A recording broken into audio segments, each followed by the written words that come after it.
Kondisinya di sana karena saya dibawa dalam mediator dan tidak diperbolehkan bicara dengan tawanan, jadi sulit sekali untuk menentukan bagaimana kondisi tawanan yang sebenarnya.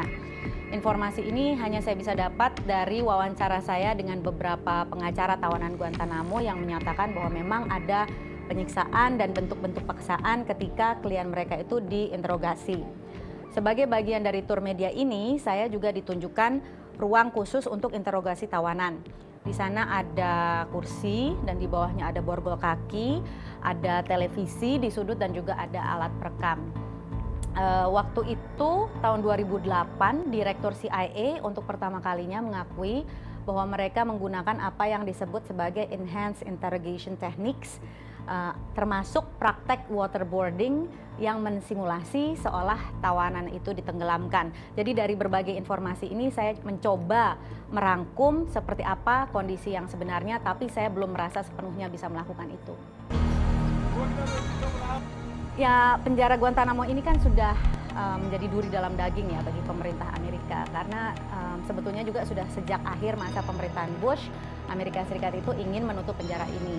Bahkan salah satu pernyataan pertama, perintah eksekutif pertama Presiden Obama setelah dilantik awal tahun 2009, itu adalah untuk menutup Guantanamo dalam jangka waktu 1 tahun.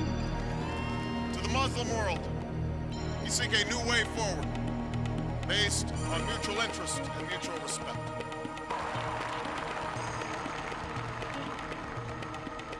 Penjagaan di Guantanamo tentunya sangat ketat, mulai dari masuk ke pangkalannya saja juga harus ada clearance. Di sana banyak checkpoint yang berlapis-lapis, identitas kami selalu diperiksa berulang-ulang. Penjara Guantanamo-nya sendiri terdiri dari kompleks Camp Delta yang terdiri dari 400 sekian blok dan terbagi dalam 5 camp, 1 sampai 5. Kalau camp yang udara terbuka, yang banyak kawat berduri dan sering disorot media beberapa tahun lalu itu namanya Camp X-ray. Dan itu hanya digunakan secara sementara ketika para tawanan pertama datang 10 tahun yang lalu. Sekarang sudah tidak beroperasi lagi.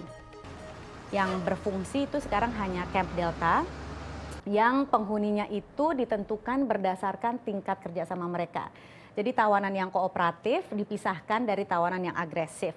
Camp 1, 2, 3 kalau nggak salah ya, formatnya itu seragam. Selnya udara terbuka berukuran 2 kali 2,5 meter. Setiap sisinya itu ada jeruji besi bolong-bolong, tembus pandang. Di sudut sel itu ada WC jongkok. Penghuni campnya ini bisa saling berkomunikasi dan bisa saling berbicara satu sama lain. And also in a traditional prayer mat, prayer beads, prayer oil, prayer cap. Every detainee has a Quran.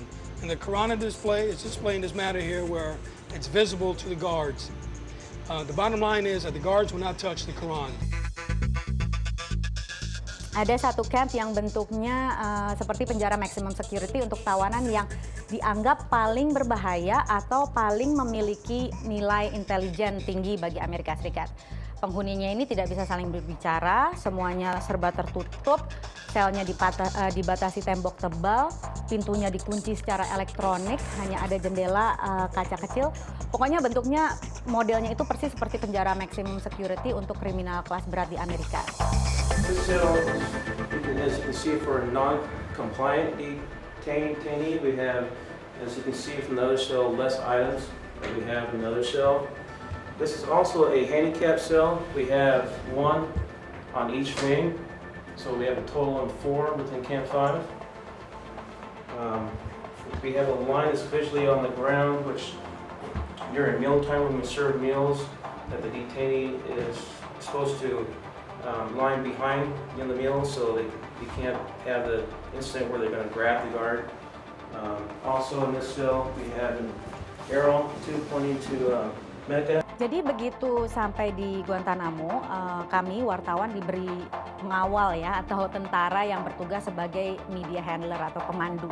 Jadi kemanapun saya pergi harus ditemani mereka. Kalau saya ke kamar kecil saya ditungguin, ditongkrongin di depan.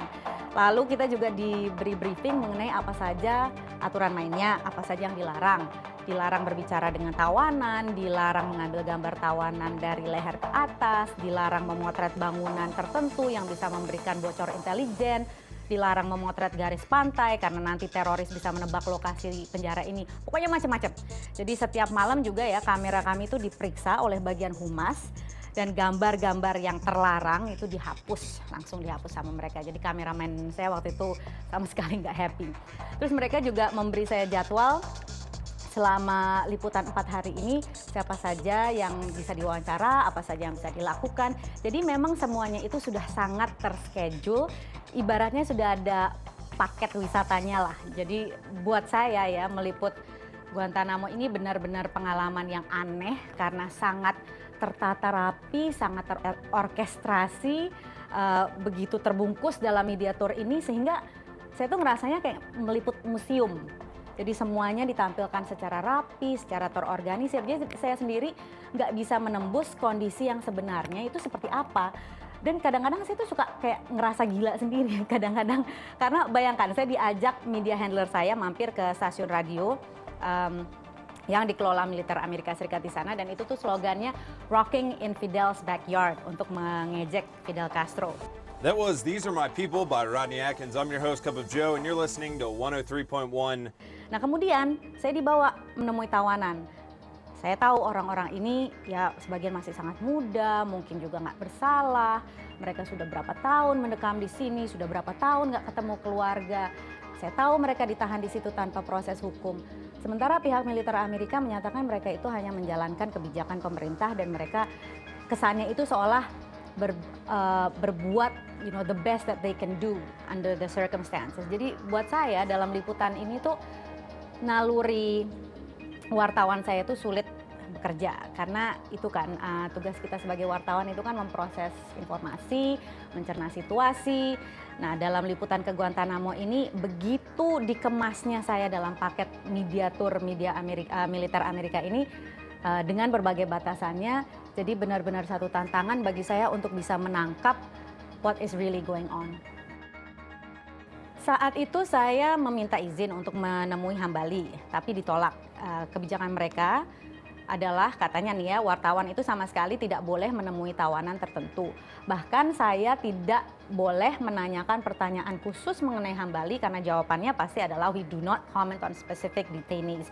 Jadi saya memang sulit sekali mendapatkan informasi langsung tentang itu.